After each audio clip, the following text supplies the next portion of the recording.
بسم اللہ الرحمن الرحیم۔ اردو کی چوتھی کتاب میں ماں باپ کا ادب کا سبق چل رہا ہے اور آج کا سبق ہے یہاں سے۔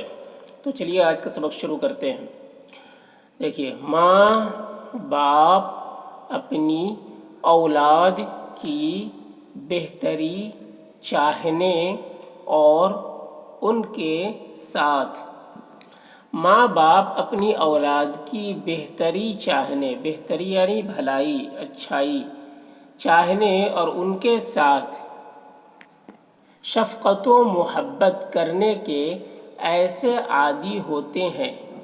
شفقت و محبت کرنے کے ایسے عادی ہوتے ہیں، عادی یعنی عادت بنی ہوتی ہے کہ ان پر خواہ کتنی ہی مصیبت و تکلیف کیوں نہ وارد ہو، کہ ان پر خواہ یعنی چاہے، کہ ان پر خواہ کتنی ہی مصیبت و تکلیف کیوں نہ وارد ہو، وارد یعنی آئی ہو،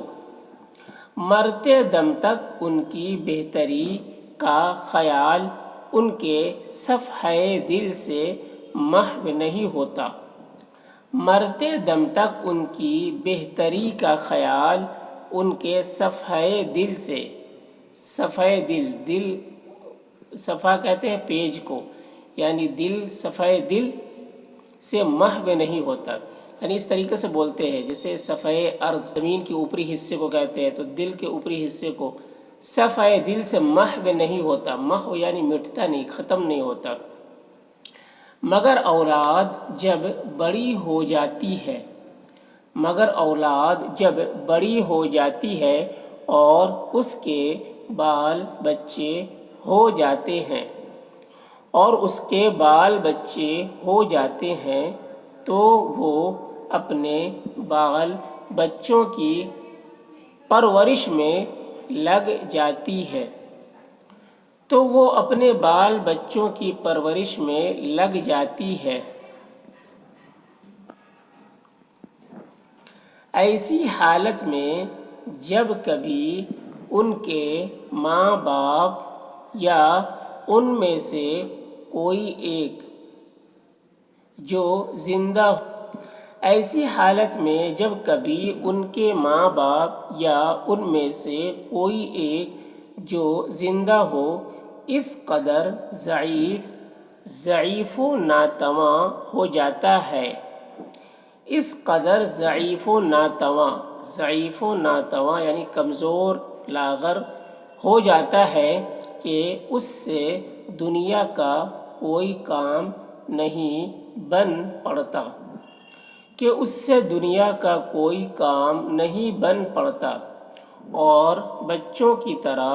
پرورش کا محتاج ہو جاتا ہے، اور بچوں کی طرح پرورش کا محتاج ہو جاتا ہے، تو اکثر اولاد ان کے احسان و شفقت کو بھول جاتی ہے، تو اکثر اولاد ان کے احسان و شفقت کو بھول جاتی ہے اور ان کی خدمت کرنے سے جی چراتی ہے،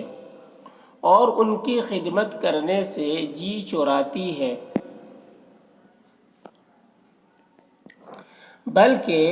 نالائق فرزند تو بری طرح ان سے پیش آتے ہیں، بلکہ بعض نالائق فرزند یعنی بیٹا تو بری طرح ان سے پیش آتے ہیں۔ خداوند تعالیٰ نے ایسی حالت میں ان پر رحمت و احسان کرنے کا یوں حکم دیا ہے،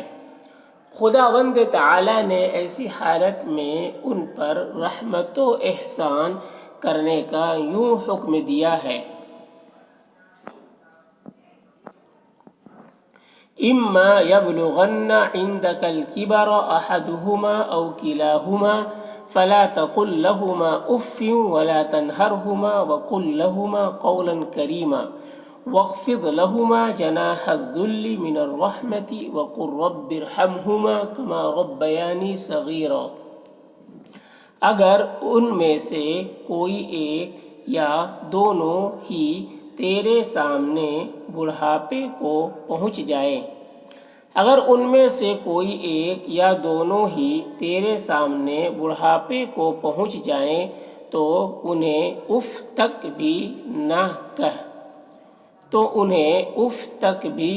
کہہ اور نہ جھڑکی دے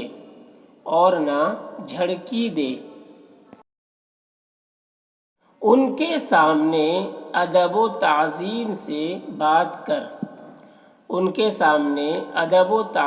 سے بات کر اور رحمت و شفقت کا سایہ ان پر ڈال اور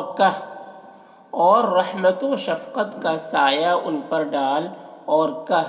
اے پروردگار، جیسا کہ انہوں نے مجھے چھوٹپنے میں پالا پوسا تو ان پر رحم و کرم کر۔ اے پروردگار، جیسا کہ انہوں نے مجھے چھوٹپنے میں پالا پوسا تو ان پر رحم و کرم کر۔